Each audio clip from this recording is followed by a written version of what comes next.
Hey, welcome back. My name is Rob versus let's make some al pastor tacos. So I found a recipe from Josh Weissman, which I think is pretty excellent. So we're gonna go ahead and give that a shot. There's no gimmick. We're just gonna try to see if we can do it. Okay, thanks, bye.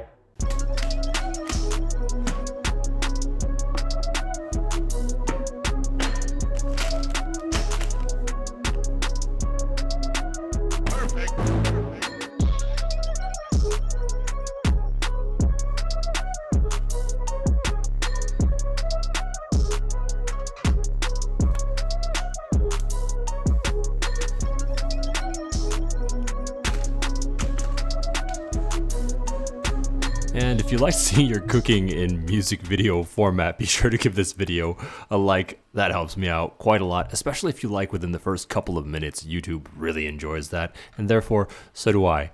What's next here is making sure that you take the tops off of your chilies, remove the stems, and de-seed them, unless you like having a spicier al pastor, in which case, do that instead.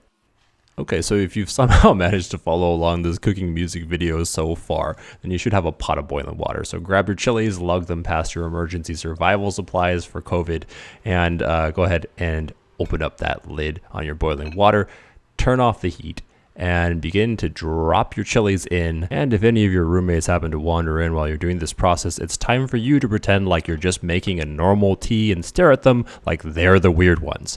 That's right, play it cool. Now we're going to go ahead and flip our lid upside down so it forces those chilies back into the water so they can rehydrate like some disgusting reverse raisins. All right, kids, now it's time to play with your meat. I chose chicken thighs, so that means that I'm going to have to debone like 10 of these. They're on sale for $5, sue me. But the traditional meat here would be pork shoulder, so use that if that's what you prefer. So the main process of deboning is pretty simple. What I like to do is I just make an incision to the right side of the thigh bone, and I'll just kind of saw and then push over to the left, and gradually that causes the bone to roll and slowly detach from the meat, and I don't have to do a bunch of scraping. So the other part of the technique is that we're removing any excess skin and just kind of cutting it and pulling it away from the meat. We don't need that. Yeah, get out of here. And then the rest of this is just trimming off any remaining bits of cartilage or pieces of the meat that we don't want. So the next time that you're federally allowed to spend time with your friends and family again, you too can impress them with your honestly kind of suspicious ability to pull bones from meat. You're welcome. So, once you finish sawing through a metric ton of chicken, suddenly realize that you could have sharpened this knife the entire time, so what we're going to do is wash it off, remove all that chicken fat and grease and chicken bits, and take it with you to the garage. Over to your bench grinder that's been equipped with a leather stropping wheel, and give it a couple of quick passes with your non-dominant hand to make sure that you destroy as much of the blade as you possibly can. And then do a couple more passes off camera so that you end up with a knife that's nice and sharp like this. Now that you're done sharpening your knife to a razor's edge for no apparent reason, go ahead and check in on your peppers and grab the one that looks like the literal heart of your enemies and toss it into your blender container thing. Yeah, just grab the rest of the peppers, toss them in, and let's get the show on the road. Okay, now that you've done most of the heavy lifting, it's time for the measuring and sifting of dry ingredients. So first up are 3 tablespoons of sea salt. I believe the recipe calls for kosher salt, but they're pretty much indistinguishable to me. Philistine that I am. Next, we're adding 2 tablespoons of light brown sugar, followed by 2 teaspoons of cumin and 2 teaspoons of ground cinnamon. Now, if you're looking for the metric, or if you just want to keep track of this without having to watch the video, the ingredients and the measurements are listed in the description down below, so you won't have to go searching for them. And if you're getting something out of this video, please consider liking or leaving a comment down below or hitting subscribe. Any interaction that you have with the video helps me remember that it's not just me out here making content in the void. There are actually people that are getting value from what I'm putting out there. And it also helps me figure out what's good content and what you want to see more of, especially if you leave a comment and let me know. Now back to the cooking. Go ahead and grab the biggest knife that you can find in your kitchen and lay the smack down on about 10 cloves of garlic like it called you ugly on your birthday. How frickin' dare. So what you want to do is fragment the garlic a little bit. You want it to split apart enough so that it's really easy to remove that protective outer casing that normally gets inside of your food. So this removes a lot of the pain from that process.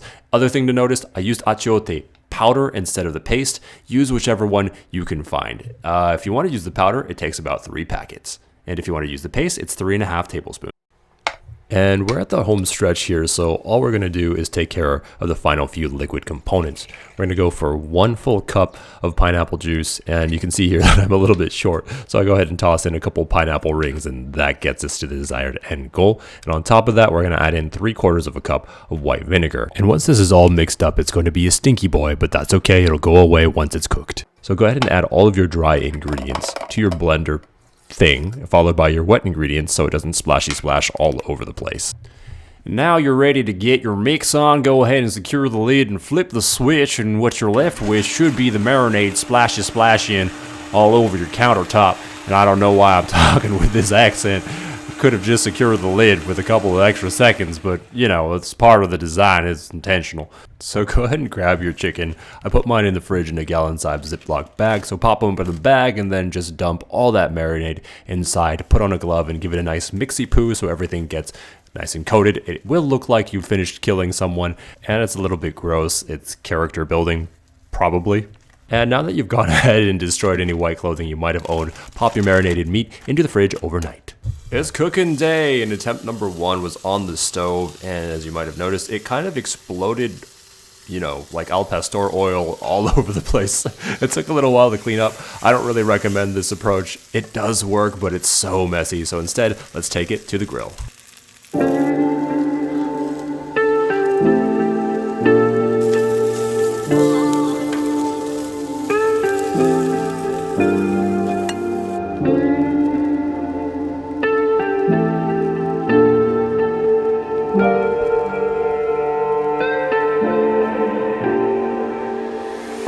Thanks for making it all the way to the end, and if you're listening to this right now, that means that your attention span is longer than like 80% of people. Congratulations.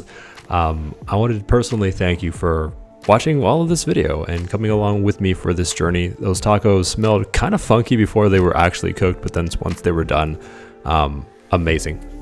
Just as good as tacos that I've had in LA, and I hope that if you make them, you enjoy them too. Thanks for watching.